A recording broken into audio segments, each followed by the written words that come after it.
जो सबसे पहले खौफ के बुत को नहीं तोड़ता, तो जो कौम खौफ के बुत को नहीं तोड़ती वो गुलाम बन जाती है। और मैं आज आपके पास आया हूं पाकिस्तान की हकीकी आजादी की तहरीक के लिए। इस मुल्क को हकीकी तौर पे आजाद करना। और आजादी क्या है नौजवानों? आजादी क्या है? आजादी वो है जब कौम अपने लोगों के मफादात के लिए फैसले करती है, किसी और मुल्क के लिए फैसले नहीं करती, अपने के लिए फैसले करती है। तो आप सबके लिए कि क्यों जरूरी है ये? अब पाकिस्तान में पेट्रोल और डीजल की कीमत बढ़ गई है।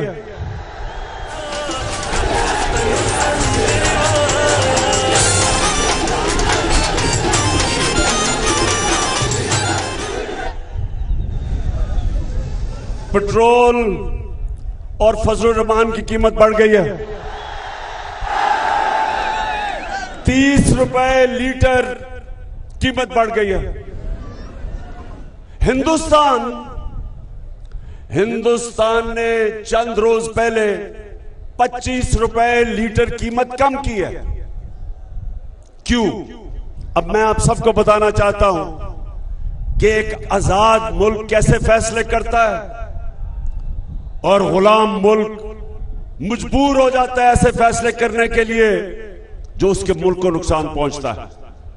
हिंदुस्तान की आजाद फॉरेन पॉलिसी है। उन्होंने रूस से 30% कम पे तेल खरीदा है। हमारी हुकूमत भी रूस से खरीदना चाहती थी, साजिश के तहत हमारी हुकूमत चली गई।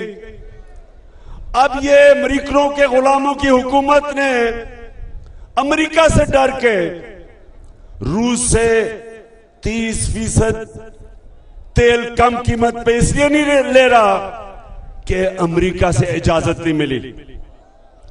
उसके नतीजे में कौम के ऊपर अवाम के ऊपर महंगाई का बोझ पड़ना शुरू हो गया।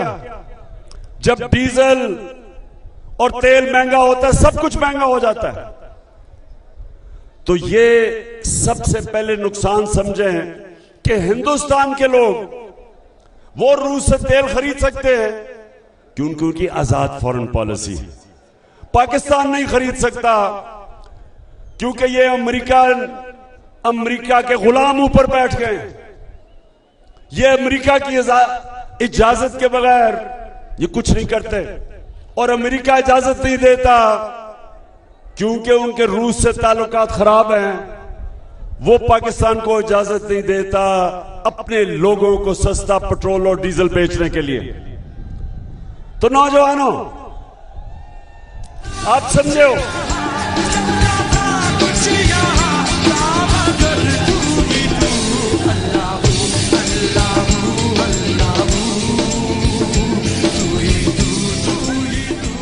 और ये सिर्फ यही नहीं कि कौम को नुकसान हो रहा है माशी तौर पे। एक कौम अपने नजरिए पे भी नहीं खड़ी हो सकती। एक पाकिस्तान का डेलीगेशन इस्राइल गया पाकिस्तान का डेलीगेशन। उसमें एक सरकारी नौकर भी है जो सरकारी इदारे में काम करता है। हिंदुस्तान से अच्छे ताल्लुकात करना चाहते हैं, जबकि हिंदुस्तान कश्मीरियों पर जुल्म कर रहा है।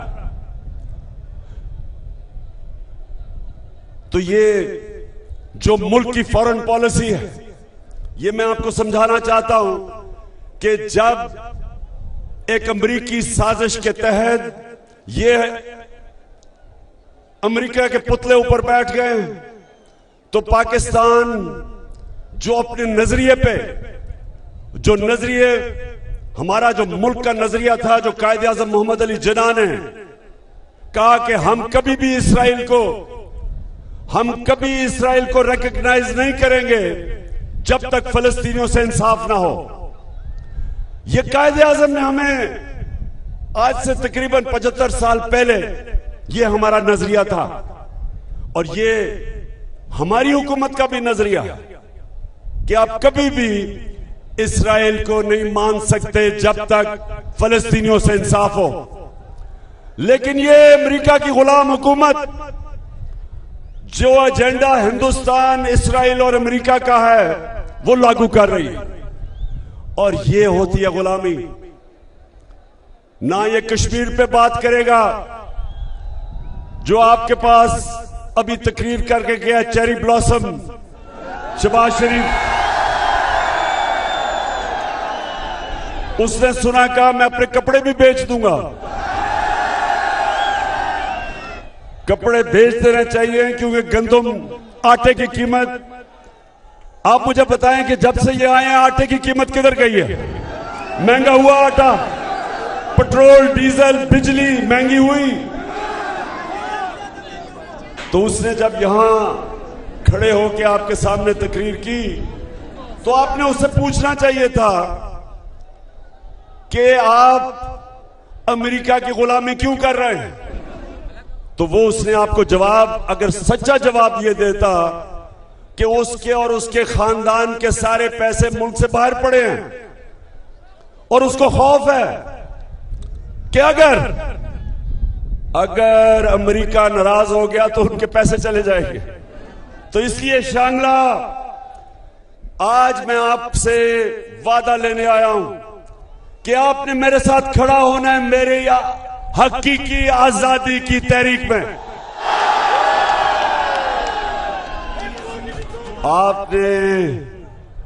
आपने जो अल्लाह से वादा किया हुआ है कि ला इलाहा इल्लल्लाह, सिवाय अल्लाह के कोई खुदा नहीं, हम किसी सुपर पावर को नहीं मानते, हम सिर्फ झुकते हैं तो अपने अल्लाह के सामने हम सच पे खड़े होते हैं, हम हक पे खड़े होते हैं, हम खौफ के बुत को तोड़ के हम सिर्फ और सिर्फ अपने नजरिए पे चलते हैं। और इसलिए मैं आज आपको सबको तैयार कर रहा हूं। पख्तूनख्वा में मैं हूं, परसों तक अपनी तंजीमें तैयार कर रहा हूं, अपनी पूरी प्लानिंग कर रहा हूं कि इंशाअल्लाह ये जो हमारी आजादी की तहरीक है ये तब तक चलेगी जब तक साफ और शफाफ इलेक्शन ये हुकूमत नहीं करवाएगी। अच्छा, आगे मैं आज अपनी कौम के सामने, जरा ये आप नौजवानों गौर से सुनना आपने मेरी बात। जब इन्होंने अमेरिकी साजिश के तहत, जिधर एक अमेरिकन डोनाल्ड लू, उसने हमारे सफीर को कहा, उसने क्या कहा सफीर को कि अगर तुम इमरान खान को नहीं हटाओगे तो हम पाकिस्तान के लिए मुश्किलें पैदा कर देंगे, और अगर तुम इमरान खान को हटा के चेरी ब्लॉसम शहबाज शरीफ को ले आओगे तो हम तुम्हें माफ कर देंगे। तो मेरे शांगला के नौजवानों, क्या हम इस इंपोर्टेड हुकूमत को मानते हैं? ना ही हमारी कौम मानती है। हमारी कौम चाहती है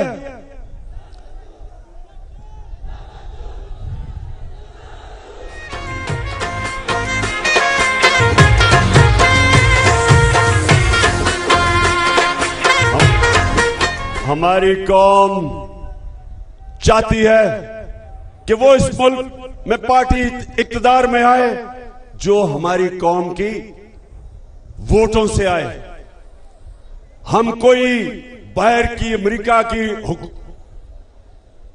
उनके हुक्म नहीं मानते कि जनाब इमरान खान को हटा के तो इसको दूसरे को ले आओ, क्योंकि ये हमारी खिदमत करेगा, ये पॉलिसीज वो बनाएगा, ये वो पॉलिसीज बनाएंगे जो अमेरिका के लिए होंगी और अपने लोगों के मफादात के खिलाफ होंगी। जिस तरह रूस से तेल नहीं ले सकते, ये वो दोनों जमातें इक़्तिदार में थी जब 400 ड्रोन अटैक हुए पाकिस्तान पे।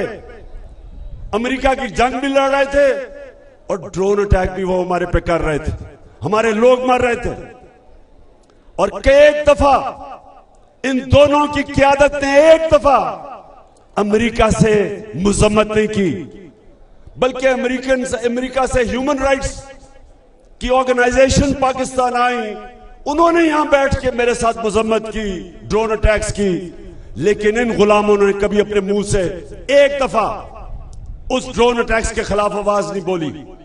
कभी दुनिया की तारीख में नहीं ये हुआ कि जिसके लिए आप जंग लड़ रहे हैं वो आपके ऊपर ही अटैक कर रहा है और आपके लोग मार रहा है।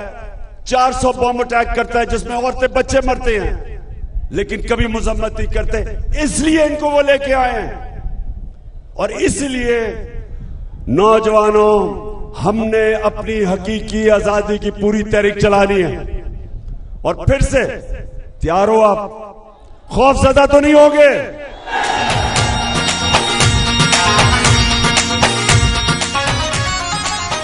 हमारी जब हुकूमत थी तो नौजवानों समझ लो कि पिछले 2 सालों में पाकिस्तान की तारीख में जो तेजी से हमारी दौलत में इजाफा हो रहा था, जिसे कहते हैं जीडीपी ग्रोथ रेट, 5.6% और 6% थी। इसका मतलब मुल्क सही रास्ते पे जा रहा था। हमारे किसानों को कभी फसलों में इतना पैसा नहीं मिला और इतनी पैदावार नहीं हुई जो कि हमारे दौर में हुई। और इंडस्ट्री जिसके ऊपर रोजगार लोगों को मिलता है, हमारे दौर में 50 साल के बाद इंडस्ट्री ने तेजी से तरक्की करनी शुरू की। हमारा आमदनी बढ़ गई, हमारी टैक्स कलेक्शन बढ़ गई, हमारी एक्सपोर्ट्स बढ़ गई, हमारी ओवरसीज पाकिस्तान की रेमिटेंसेस रिकॉर्ड पे चली गई। यानी दौलत में इजाफा हो रहा था। तब इन्होंने साजिश करके हमारी हुकूमत कराई। तो मेरे नौजवानों, अब सवाल यह है कि जो आज हालात हैं, रुपया गिर रहा है, मुल्क की दौलत में कमी आ रही है, महंगाई बढ़ रही है, लोड शेडिंग के रिकॉर्ड टूट गए हैं। तो सवाल ये हम पूछते हैं कि जो भी इस साजिश में मुलव्विस थे, तारीख आपको भूलेगी नहीं, ना ये तारीख आपको माफ करेगी, ना पाकिस्तान की अवाम आपको माफ करेगी। वो लोग जिन्होंने जब तेजी से मुल्क और मुश्किल वक्त में कोरोना, जो 100 साल में एक दफा कोरोना एक मुल्क में, एक दुनिया में आया था, उस दौर में जिस हुकूमत ने अपने मुल्क को निकाला और तरक्की की तरफ ले गया, सारे बर्रे सगीर में सबसे ज्यादा रोजगार इस दौर में पाकिस्तान ने अपने लोगों को दिया। बल्कि पिछली हुकूमतों के मुकाबले में हमने सबसे ज्यादा रोजगार दिया अपने लोगों को। तो उस वक्त ये साजिश हमारे खिलाफ हुई। और आज जो लोग ऊपर आ गए हैं, नौजवान जरा सुनो, अब ऊपर आ गए हैं, वो इस मुल्क को तबाही की तरफ लेके जा रहे हैं। माशी हालात तो आज सबके सामने है। लोगों को खौफ ये है कि मुल्क का दिवालिया निकलने की तरफ मुल्क जा रहा है। जिस तेजी से रुपया गिर रहा है, कर्जे बढ़ रहे हैं, महंगाई बढ़ रही है, अगर इस वक्त ये मुल्क ना संभाला गया और इसका दिवालिया निकल गया, तो मैं आज पाकिस्तान की एस्टैब्लिशमेंट को पैगाम देना चाहता हूं कि सोवियत यूनियन दुनिया की 2 सबसे बड़ी ताकतें थी, अमेरिका और सोवियत यूनियन। लेकिन जब उनकी माइशत नीचे गई तो वो सोवियत यूनियन टूट गया। फौज, उनकी तकड़ी फौज उनको इकट्ठा नहीं रख सकी। तो जिस तरफ हमारा मुल्क जा रहा है, विशाखम एस्टेब्लिशमेंट, आप कहते हैं हम न्यूट्रल हैं, बिस्मिल्लाह न्यूट्रल हो, लेकिन लोग जानते हैं कि पावर आपके पास है। और कौम अगर इस तरफ नीचे जिस तरफ ये लेके जा रहे हैं, जो चोरों का टोला मुल्क को नीचे लेके जा रहा है, लोग आपकी तरफ देख रहे हैं। और तारीख इस रोल को भी माफ नहीं करेगी कि मुल्क नीचे चला जाए और आप कहें हम न्यूट्रल हैं।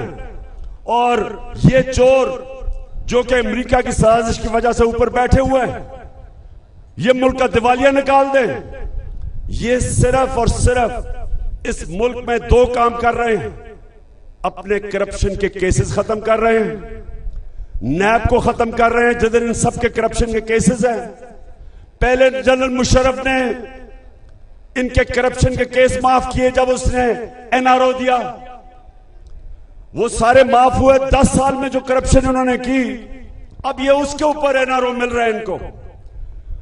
जब ताकतवर की करप्शन, जब एक माशरा ताकतवर डाकू को नहीं पकड़ सकता, मेरे नबी सल्लल्लाहु अलैहि वसल्लम ने कहा कि वो कौमें तबाह हो जाती हैं जो ताकतवर डाकू को नहीं पकड़ती और सिर्फ छोटे चोरों को पकड़ती है, वो कौम तबाह हो जाती है। जब आएगा इमरान सबकी जान बढ़ेगी इस कौम की शान। और सिर्फ ये अपने केसेस माफ करवा के नैब का इदारा, एफआईए का इदारा सिर्फ तबाह नहीं कर रहे हैं, ये सारे पाकिस्तान के इदारे जिसके ऊपर एक मुल्क खड़ा होता है वो तबाह कर रहे हैं।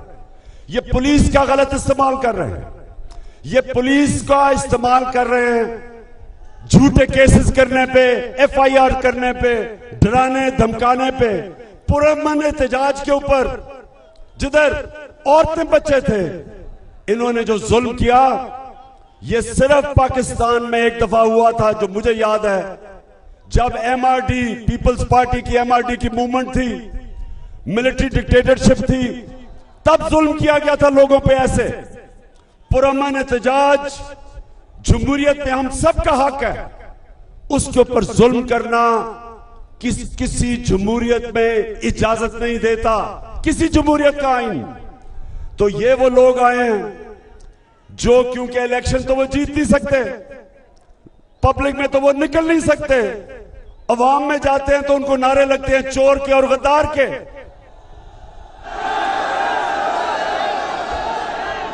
तो इलेक्शन तो ये जीत नहीं सकते।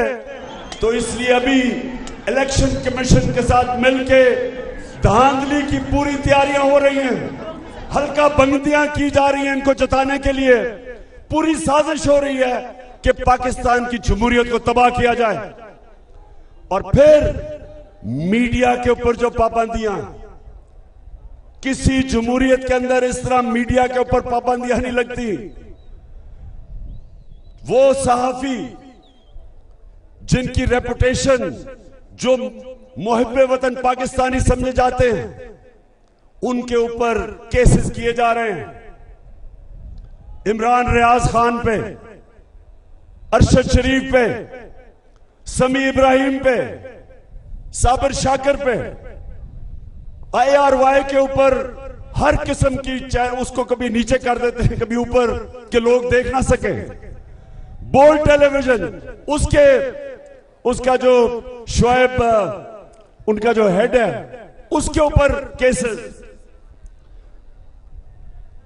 तो मैं अपनी कौम से आज ये कहता हूं कि जो ये हो रहा है आज मेरे मुल्क में, जमहूरियत को नुकसान, माइशत तबाह, महंगाई, अमेरिका की गुलामी, इदारों की तबाही, बड़े बड़े चोर अरबों रुपए की चोरी करके एनआरओ चोरी माफ। तो मैं फिर आज अपनी सारी कौम को कहता हूं, तैयारी करें। मैं इंशाअल्लाह परसों मेरा दीर में जलसा है, उसमें मैं अपना अगला लाएमल दूंगा। सुप्रीम कोर्ट ने जो फैसला किया है उसके ऊपर हम स्टडी कर रहे हैं, आइन और कानून के बीच में रह के इंशाअल्लाह मैं परसों अपनी तहरीक का आगाज करूंगा। आगाज तो हो चुका है, मेरा मतलब अगला लाएअमल दूंगा और उसमें आपने तैयार होना है। तमाशी दिन विनवी में फलुना दी नवी स्पिन सहर नवी दजुन खुली रंगुना दी नन सरा योजे दमुदू गिल मंजरुना दी ताव शप मैदान दा तणो संदर वाया वाया वाया द पोख्तनु संदर वाया वाया वाया द पोख्तनु संदर वाया। आखिर में बेशाम के नौजवानों, मैं आज अब सबके सामने खड़ा होकर कहता हूं कि मुझे पहली दफा ये मैं आज से एक वो इंसान जो तकरीबन पाकिस्तान के साथ साथ बड़ा हुआ है, तकरीबन मेरी उम्र पाकिस्तान जितनी है, मैं आज आपको सबसे अब इसका क्या कहूं कि मुझे जितनी खुशी है इस चीज पे, अपनी जिंदगी में जो मुझे खुशी हुई, जो मैंने इस्लामाबाद के अंदर 7 घंटे में लोगों को बाहर निकलते देखा, औरतें, बच्चे, फैमिलीज, और जिस तरह उन्होंने उस बाबरियत का मुकाबला किया, जिस तरह की टेयर गैस शेलिंग की गई, जिस तरह औरतों और बच्चों, बूढ़ों के ऊपर बेदर्दी से इस तरह शेलिंग की गई कि दुश्मनों से भी ऐसे नहीं लोग करते। अंग्रेजों ने, एक जनरल डायर था 1919 में, उसने 150 लोगों के ऊपर गोली चला के उनको मार दिया, लेकिन हम गुलाम थे तब। गुलामों के ऊपर कोई बाहर से जो कब्जा करता है वो इस तरह की बारबरियत करता है, लेकिन जिस तरह ये जो हुकूमत है जिसमें शहबाज शरीफ और ये जो कातिल राना सनाउल्लाह,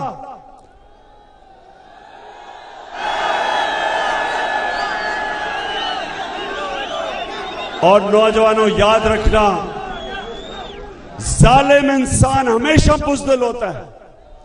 सिर्फ बुज़दिल लोग इस तरह औरतों बच्चों के ऊपर जुल्म करते हैं जो ये इन्होंने किया, लेकिन जिस तरह मेरी कौम खड़ी हुई, मैं आज सलाम करता हूं। और जितनी मुझे खुशी हुई कि जिस तरह मैंने लोगों को देखा कि इसके बावजूद कि टेयर गैस शेलिंग हो रही है और वो शेल इस्तेमाल किए जा रहे हैं जो दहशतगर्दों पे करते हैं, उसके बावजूद लोग खड़े रहे घंटों तक, वो सामने खड़े रहे इनके, और उन्होंने बताया कि हम एक आजाद कौम है, हम किसी से खौफजदा नहीं है, ये कौम गुलामी नहीं कबूल करेगी, ये कौम इंपोर्टेड हुकूमत नहीं कबूल करेगी।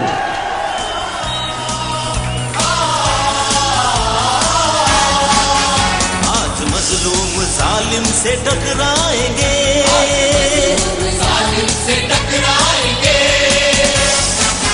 अपनी ताकत जमाने से मनवाएंगे। इंशाअल्लाह।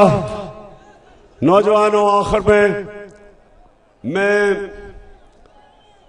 शौकत यूसुफ से ही आपको सारी जो हमारी टीम है, जिस तरह आपने बल्दियाती इलेक्शन में सारा इलाका स्वीप किया है, मैं उसके लिए भी आपका शुक्रिया अदा करता हूं। और जो रही सही कसर है, इंशाअल्लाह हम तैयारी कर रहे हैं कि यहां से सारे इस इलाके से सफाया हो जाए उन लोगों का जो इंपोर्टेड हुकूमत का हिस्सा है।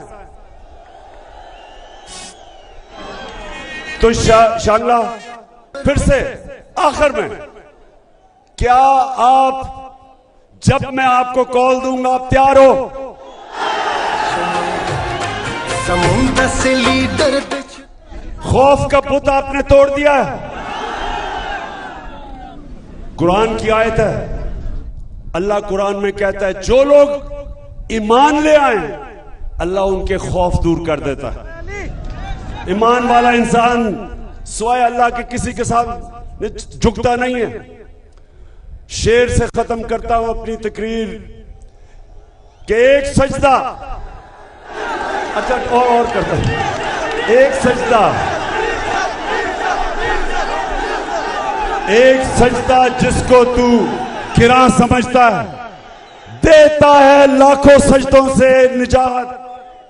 जब आप एक अल्लाह के सामने सजदा करते हैं आप आजाद हो जाते हैं, किसी के सामने आपको झुकना नहीं पड़ता। और वही मैं चाहता हूं कि ये थी इलामा इकबाल जो कौम चाहते थे, वो कौम बन रही है। अब इंशाल्लाह वो पाकिस्तान खड़ा हो रहा है। पाकिस्तान जिंदाबाद। मदीने जुड़वी